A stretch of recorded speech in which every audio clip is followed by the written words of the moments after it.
ये कहानी 1899 में शुरू होती है। एक तारिकिनी वतन जहाज जिसमें 1400 मुसाफिर सवार हैं लंदन से न्यूयॉर्क की तरफ रवाना हो रहा है। जहाज के ऊपरी हिस्से में अमीर तबका रहता है जबकि निचली मंजिल में मजदूर तबके के लोग होते हैं।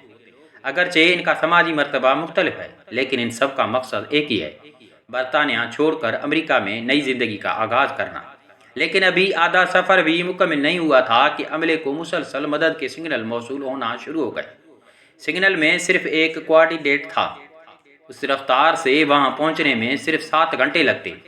जहाज के कप्तान को फौरन शक हुआ क्योंकि 4 माह कबल इसी कंपनी का प्रोमेथिस नामी जहाज इसी रास्ते पर लापता हो गया था और उसके तमाम मुसाफिर भी गायब हो गए थे। कप्तान को यकीन हो गया कि सिग्नल उसी लापता जहाज से आ रहा है। तमाम मुसाफिरों के एतराज़ के बावजूद उसने रुख मोड़ने का हुक्म दे दिया। अमीर तबके के मुसाफिर सबसे ज़्यादा नाराज़ हुए। उनका कहना था कि जो जहाज 4 माह से गायब है इसमें बचे जाने वाले शायद ही जिंदा होंगे। लेकिन कप्तान ने अपनी बात पर कायम रहते हुए रुख मोड़ लिया। जल्द ही उनका शक दुरुस्त साबित हुआ। वो वाकई प्रोमेथियस जहाज था लेकिन उस पर कोई रोशनी नहीं थी। कप्तान और कुछ अमला एक लाइफ बोट में बैठकर तफ्तीश के लिए गए। वहाँ कोई इंसान मौजूद न था। तमाम 1000 से ज़ायद मुसाफिर गायब थे। जहाज के आलात टूट फूट चुके थे, जैसे ये 4 माह नहीं बल्कि 50 साल से छोड़ा गया हो। सबसे अजीब बात यह थी कि टेलीग्राफ मशीन खराब थी, तो सिग्नल किसने भेजा? तभी एक सुनहरी भौरा फर्श पर चलता दिखाई दिया जो सबको एक अलमारी की तरफ ले गया। अलमारी खोली तो अंदर एक छोटा लड़का बंद था। उसके हाथ में एक काला मिसल सी आला था। वो कुछ नहीं बोला, बस आला थम दिया।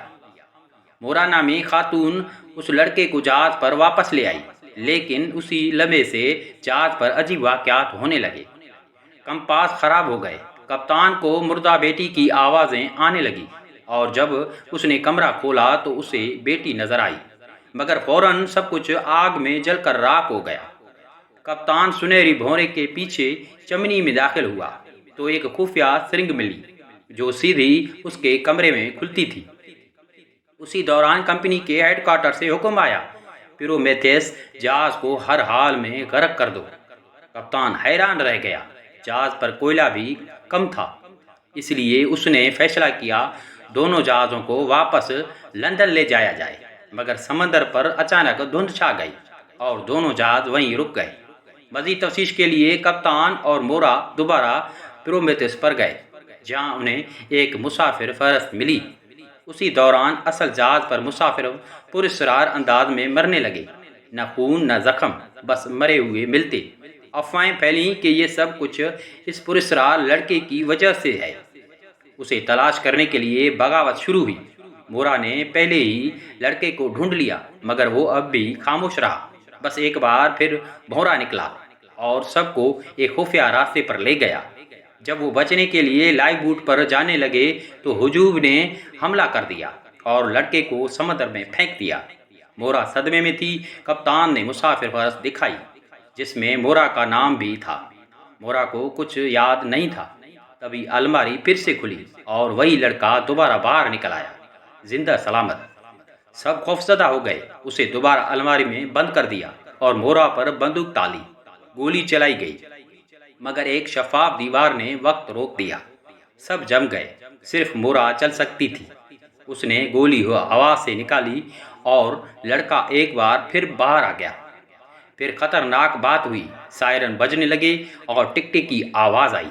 मुसाफिर एक एक करके खामोशी से समंदर में कूदने लगे। मोरा ने लड़के से पूछा, ये क्या हो रहा है? इस बार लड़के ने लिखा, वो सुन रहे हैं और पहली बार बात भी की। लड़का एक खुफिया रास्ते से चला गया। मोरा पीछे गई और वो एक वीरान मैदान में पहुंच गई जो दरअसल लंदन के देही इलाके में उसका आबाई घर था। वो अंदर गई तो उसके बाप ने अचानक पूछा, चीज़ कहाँ छुपाई है? मोरा कुछ समझ नहीं सकी और फिर एक सिरिंज से उसे बेहोश कर दिया गया। जब होश आया तो वो बिस्तर पर थी। कप्तान ने उसे तलाश कर लिया और जवाब मांगा। मोरा ने इंकशाफ किया कि उसका बाप ही शिपिंग कंपनी का मालिक है और इंसान के दिमाग पर तजुर्बे करने का शौकीन है। शायद ये सब कुछ एक ज़हनी तजुर्बा है। دریں اثنا لوگ مسلسل سمندر میں کود رہے تھے۔ پادری نے کمپنی سے رابطہ کیا تو جواب آیا جہاز ڈوب جائے۔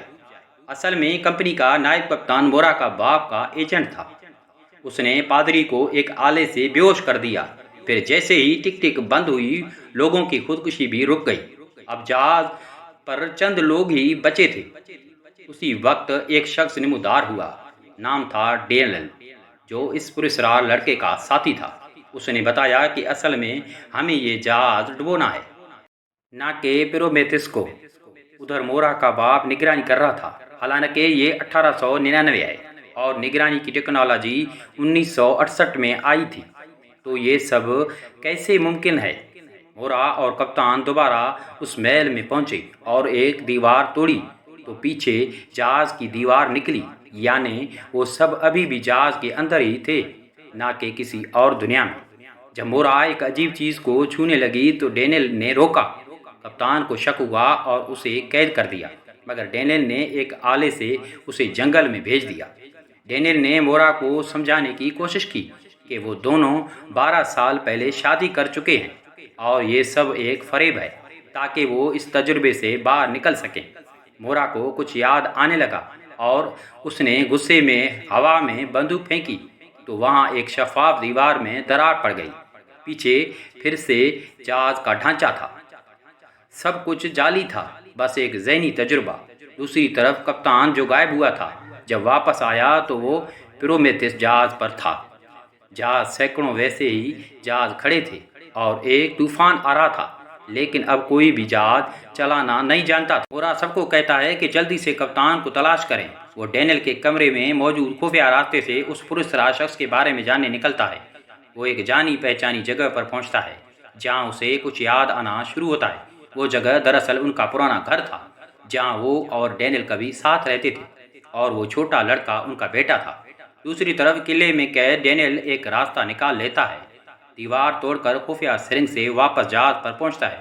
مورا سے مل کر وہ اسے بتاتا ہے کہ یہ سب کچھ ایک ورچوئل ریئلٹی پروگرام ہے۔ ہر سیمولیشن ایک ہفتے پر محیط ہے اور وہ سمندر میں کئی بار مرنے جینے کا چکر جھیل چکے ہیں۔ اس دائرے کو ختم کرنے کے لیے مورا کو اپنی یادداشت واپس لانی ہوگی، کیونکہ صرف وہی جانتی ہے کہ پروگرام کا پاس ورڈ یعنی چابی کہاں ہے۔ پروگرام ختم ہونے میں صرف 20 منٹ باقی ہیں۔ تب مورا کو یاد آتا ہے کہ وہ ایک ہار پہنی ہوئی ہے۔ جب وہ اسے کھولتی ہے تو اندر واقعی ایک چابی ہوتی ہے، لیکن اسی وقت مورا کا باپ اسے لڑکے کو پکڑ لیتا ہے اور مطالبہ کرتا ہے کہ وہ چابی کے بدلے اپنے بیٹے کی جان بچائے۔ ڈینیل مورا سے کہتا ہے کہ وہ یہی رکے اور وہ خود اس مسئلے کو حل کرے گا۔ کچھ دیر بعد پروگرام مکمل طور پر ختم ہو جاتا ہے۔